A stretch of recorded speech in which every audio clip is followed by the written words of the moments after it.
या बैठकीच्या पार्श्वभूमीवर गेल्या महिन्यात कर्नाटक राज्याचे मिनिस्टर सन्माननीय एम.बी. पाटील, त्याचबरोबर गडीबागचे सचिव सन्माननीय एच.के. पाटील यांना भेट घेऊन या जत भाग हा कायमस्वरूपी दुष्काळी भाग आहे आणि या दुष्काळी भागाला न्याय द्यायच्यासाठी या भागात सीमावर्ती भाग आहे, हा कर्नाटकाशी निगडीत असतो आणि या भागात साधारणतः 55 ते 60% कन्नड सगळे भाषिक आहेत आणि त्यांच्या अडीअडचणी सोडवण्यासाठी हा प्रामाणिक या निमित्तानं केलेला प्रयत्न आहे की जसं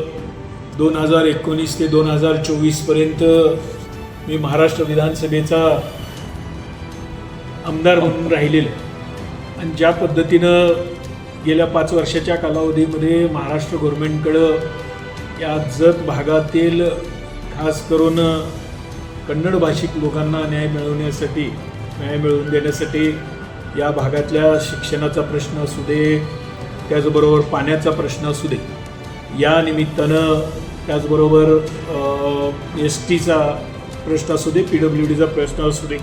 अशा विविध प्रश्नांवर आज पाठपुरावा केलेला आणि त्याच पद्धतीनं आज कर्नाटकात सुद्धा गेली वर्षभर मी या निमित्तानं पाठपुरावा करतो की एक आहे की पहिल्यांदा प्रामाणिक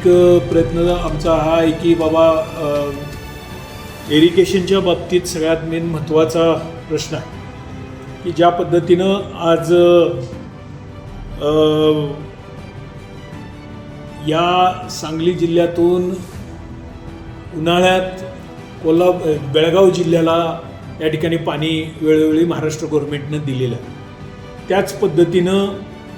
इकडनं जे उन्हाळ्यात पाणी महाराष्ट्राकडनं घ्यायचा आणि तिकडून परत तुपची बबलेश्वरपासून हे आमच्या महाराष्ट्रात म्हणजे जो आमचा कायमस्वरूपी दुष्काळी भाग आहे आणि हा द्विभाषिक कन्नड आणि मराठी द्विभाषिक असा भाग आहे, या भागाला पाणी मिळावं अशा पद्धतीचा हा प्रस्ताव या निमित्तानं या आजच्या या मीटिंगमध्ये प्रयत्न केलेला आहे की एक आहे की इकडनं आम्ही द्यायचं आणि तिकडनं तुम्ही द्यायचं, इकडनं महाराष्ट्र गव्हर्नमेंटनं द्यायचं आणि तिकडनं कर्नाटक गव्हर्नमेंटनं आम्हाला ते पाणी परत द्यायचं. आजपर्यंत महाराष्ट्र गव्हर्नमेंटनं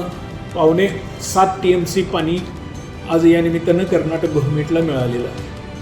आज फक्त त्याच्या बदल्यात त्याच्यात आणखीन एकदा दोन्ही राज्याच्या इरिगेशनच्या अधिकाऱ्यांची एक बैठक 2022मध्ये झालेली आहे आणि त्यातसुद्धा असाच प्रस्ताव होता की इकडनं पाणी घ्यायचं आणि तिकडनं पाणी द्यायचं, हे गिव्ह अँड टेक ह्या धर्तीवर आम्ही पाणी मागितलेलं होतं आणि अजूनसुद्धा जवळजवळ नाही म्हटलं तर 4.25 TMC पाणी अजूनसुद्धा कर्नाटक गव्हर्नमेंटकडे शिल्लक आहे. ते पाणी या जत भागाला, सांगली जिल्ह्यातल्या जत भागाला आणि त्याचबरोबर सोलापूर जिल्ह्यातल्या अक्कलकोट भागाला या ठिकाणी मिळावं म्हणून आम्ही हा प्रयत्न सुरू केलेला आहे आणि या निमित्तानं आज जसं कृष्णा रिव्हरमधनं पाणी उचलून तुमची बबलेश्वर तिकोट्यापासून टाकलेलं आहे आणि तेच पाणी नॅचरल फ्लोनं हे आमच्या भागात येऊ शकतं आहे. तिकडं फायदा कर्नाटकाचा असा आहे की हे तिकोट्यापासून पाणी परत ह्या आमच्या पूर्व भागात असलेल्या बोर नदीच्या माध्यमातून